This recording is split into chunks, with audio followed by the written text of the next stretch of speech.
tous et bienvenue dans cette édition. Voici nos principaux titres.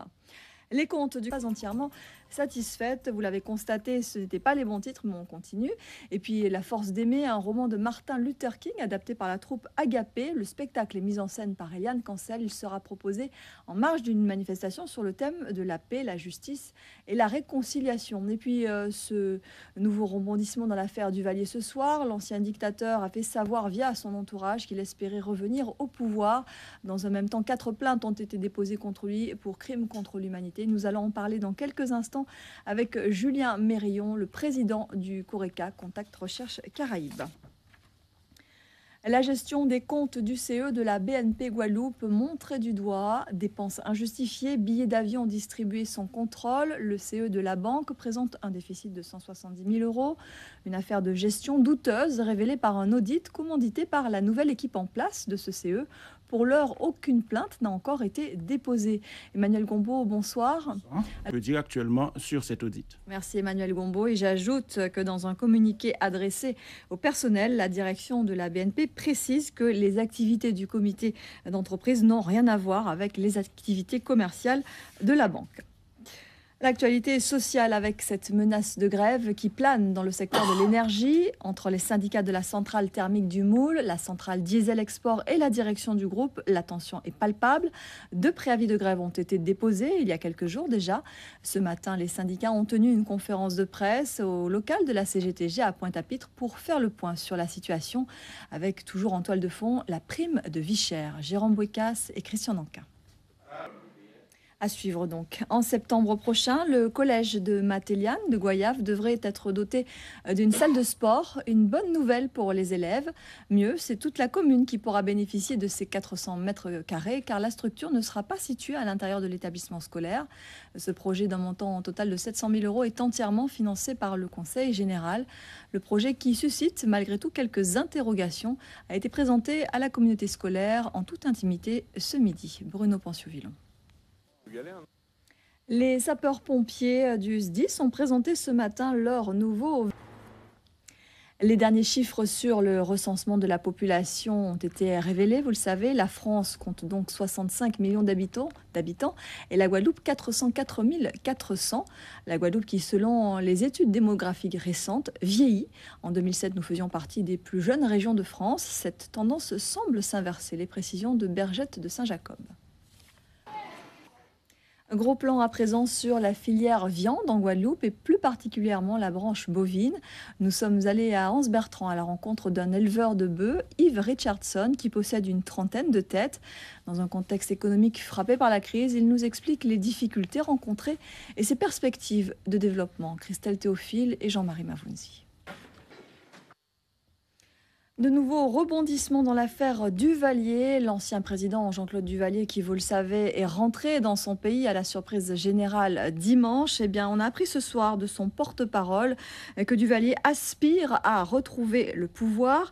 Henri-Robert Sterlin a dévoilé à l'agence France Presse la stratégie de l'ex-président, à savoir, je cite, tout bouleversé pour annuler les élections. Duvalier qui voudrait donc redevenir président. Par ailleurs, aujourd'hui également, 4 plaintes ont été déposées contre lui pour crimes contre l'humanité. Il s'agit de plaintes émanant de la journaliste haïtienne Michèle Montas et d'anciens prisonniers politiques.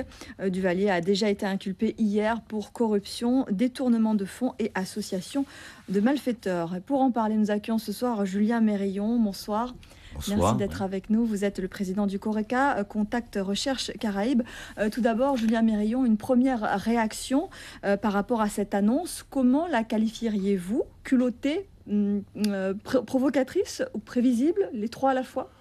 Beaucoup se sont étonnés en voyant ressurgir un peu de nulle part Duvalier, de le voir circuler librement, parce que jusqu'ici, finalement, il n'y avait pas eu de plainte contre lui pour crime contre l'humanité. Bon, alors, il n'y a pas eu... Haïti, alors, à ce moment-là. Mais oui, là, pour l'instant, ce sont les juges haïtiens. Tout est porté devant la justice haïtienne. Le passeport diplomatique dont il est en possession, ce passeport diplomatique, alors on est en 2005, donc 5 ans, donc a priori il est périmé. Depuis le 21 décembre. Alors pourquoi a-t-il pu se déplacer de la France jusqu'à la Guadeloupe, de la Guadeloupe jusqu'à Haïti? Ça. Très bien. Merci beaucoup Julien Mérillon pour votre analyse, votre éclairage. Et c'est bien sûr une affaire à suivre de très près. Merci encore. Santé, on parle de grippe, la situation se dégrade. En Martinique, on a atteint le stade épidémique avec 13 000 cas déclarés depuis le début de l'année.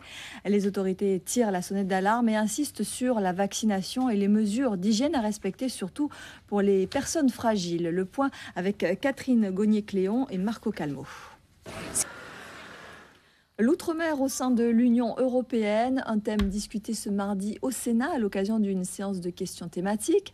Les sénateurs en ont profité pour interpeller la ministre de l'Outre-mer, Marie-Luce Panchard. Ils ont fait part de leurs inquiétudes quant à l'avenir des économies ultramarines et des subventions accordées par l'Europe. Le reportage de Marie Radovic, Philippe Hernando d'Outre-mer Première. Et puis, en bref, hier, l'Assemblée nationale a voté le projet de loi visant à créer un défenseur de droit unique. Jeannie Marc, la députée européenne, a voté contre cette loi. Une loi qui prévoit de remplacer 5 organismes, le défenseur des enfants, la Commission nationale de déontologie de la sécurité, la Haute Autorité de lutte contre les discriminations et pour l'égalité et le médiateur de la République et le contrôleur des lieux de privation de liberté. Selon Jeannie Marc, un seul référent ne pourra jamais satisfaire toutes les attentes. Notre sirène est de retour. C'est grâce à cet article que les élèves de l'école Morne Zizi à Cadette Sainte-Rose s'envoleront en Floride en avril prochain à la rencontre des Lamentins. Ils ont remporté un concours organisé par le Parc national de Guadeloupe. Le jury qui était réuni ce matin au rectorat de programme de réintroduction du Lamentin, comme l'explique Olivier Carlotti, chargé de mission au Parc national. On l'écoute. Il y a un projet.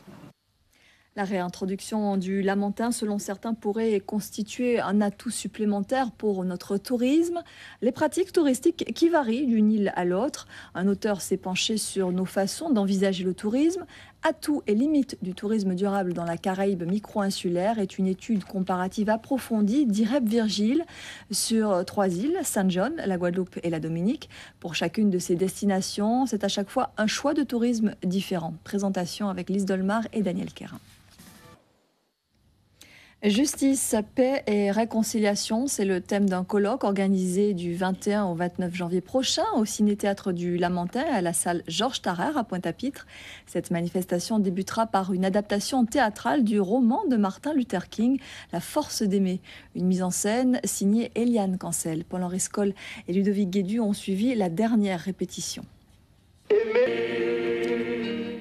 Et avant de refermer ce journal, un petit rectificatif à propos de la loi sur le défenseur de droit unique, une loi qui a été adoptée hier. Jeannie Marc, je vous le disais, a voté contre cette voie. Jeannie Marc n'est pas députée européenne, vous l'aurez rectifié par vous-même, mais siège bien à l'Assemblée nationale. Voilà, c'est la fin de cette édition. Merci à vous de nous avoir suivis.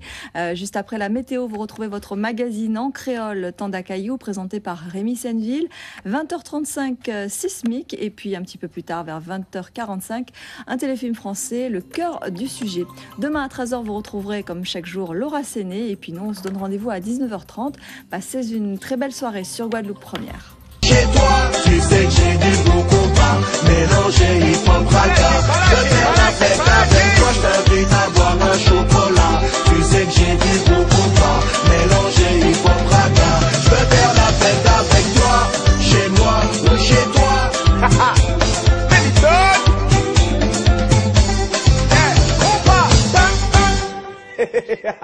compas!